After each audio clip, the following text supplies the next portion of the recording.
Normally there are many different options. It depends on the circumstances quite a lot. What oftentimes happens, and that's called the first step.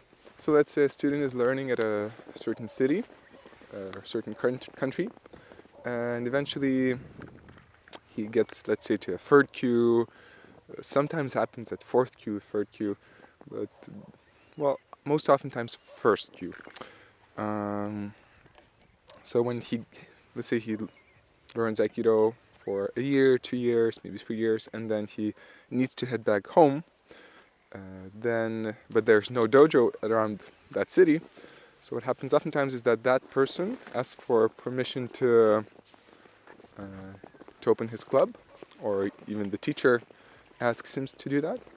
And so he starts his club, we could call it a dojo, and he does it more or less partially. He teaches, but at the same time he's normally committed to also to continue learn by himself, maybe visit the teacher sometimes, maybe ask the teacher to visit him, and so that forth and back effect helps him to develop further until he gets his shodan, nidan, etc. But that's quite an often case. So you can actually get started quite early with an Aikido club. Now, if we look at more traditional ways, more serious ways, shodan is also a place to start a club, which again we could call it a dojo, but in my terminology it's not necessarily a dojo yet.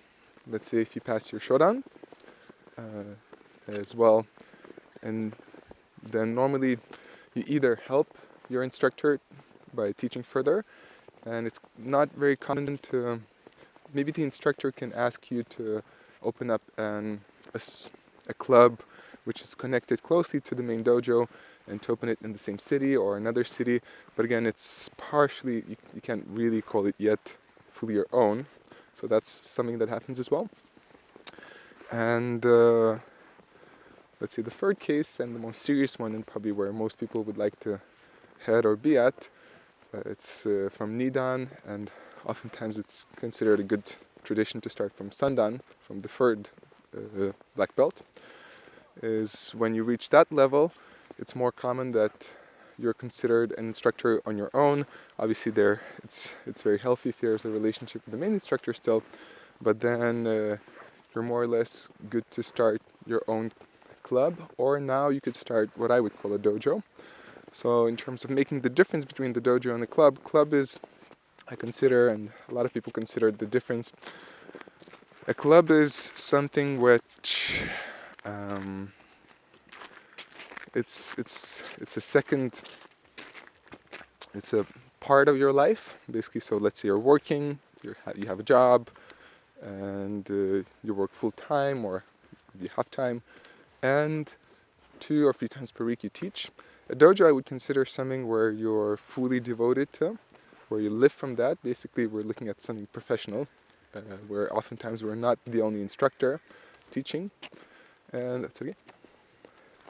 And in the end, so dojo is more about a full-time place where you're devoted to the art, and also good quality is if the space is yours. Basically, if you're renting the space, you have your own space rather than you're being at someone else's place. So let's say a dojo is that. So to start that, Nidan, best of all Sandan at least, you had to.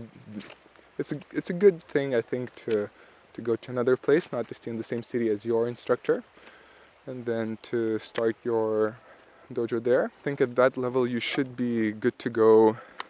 You should have enough experience to start handling things on your own without necessarily always needing to be instructed what to do and how to do it.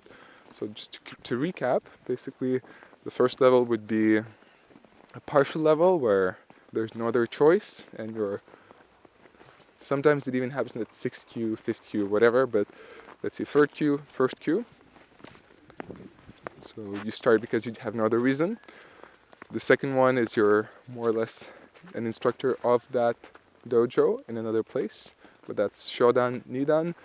And then the third step, Nidan Sendan, you can start looking at your own space, your own place, your own direction.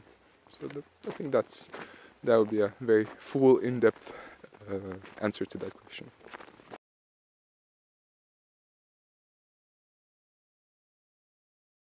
You could consider yourself very lucky if you have a space that you can rent and pay for, that you have a mat, you have maybe the Aikido weapons, and well, if you have the basic needs, but if you have all that, yet you miss the proper experience, and in my opinion, what's very important is a good understanding of what you want to achieve with your dojo, why you have it. So if you lack those things, even if you have the best dojo in terms of logistic-wise, you most likely won't have a successful dojo. And on the other side, if you have a lack of the mats, you don't have the money to start, you don't have a space, but you have a lot of experience, if you have a good understanding what you want to achieve, why you do it, if you have a passion for it, most likely that'll lead you to a place where you will have, you will eventually be given those things. Because in the end, it's important to remember that a dojo is it's not really about the building. It's not the building itself. A dojo is actually about the people.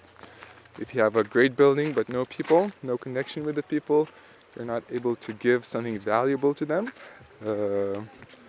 then you can't really maintain any activity.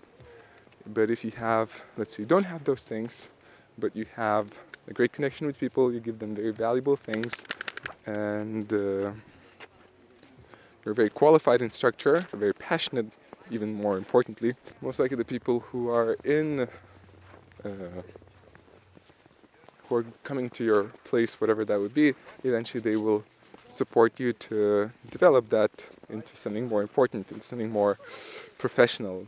They would support you with the mats, support you with the space, etc. But so when we come down to that, things they are important to a certain sense. Let's say a good mat, a good space, etc. That adds to the quality of what you give, but that's just the external shell. And the most important thing is actually it's the quality of your teaching. And if you can connect the two things, that's great.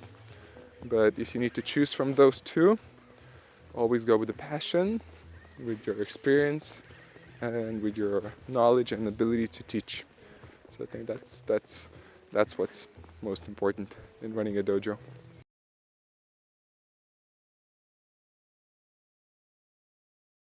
To begin with, I think probably everyone who does martial arts at a certain point thinks about running a dojo, but we don't always realize what's the weight of that, what it means. So to begin with, it's important to understand that running a dojo is not an easy job, especially if we're talking about a full-time dojo. It's a very big commitment, since what you give to those people, that's what they will have. And if you want to run a successful dojo, in my experience, in what I saw and see, you need to completely devote to that. It needs to be 80% of what you do has to be about that. If you want to run a full-time dojo and do other things at the same time, you can connect them, but if they will be 50-50, most likely you won't give enough energy for the dojo. So first of all, you need to consider whether you're willing and are interested in devoting yourself to such a full degree. If you really are committed to devoting such a big part of your life to that, and if you're devoted to maintaining the quality. So that's an important question to ask, and if you answer yes, then I think there's a 90% chance you'll be good. That you won't stop at the first difficulties, which there will be difficulties, but you won't stop and you'll succeed. If you have doubts, it's a very dangerous place to be, since it's a very big project.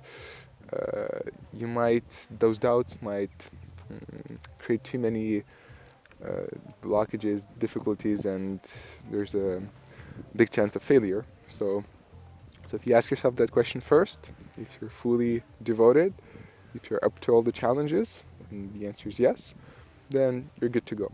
If no, you need to be careful.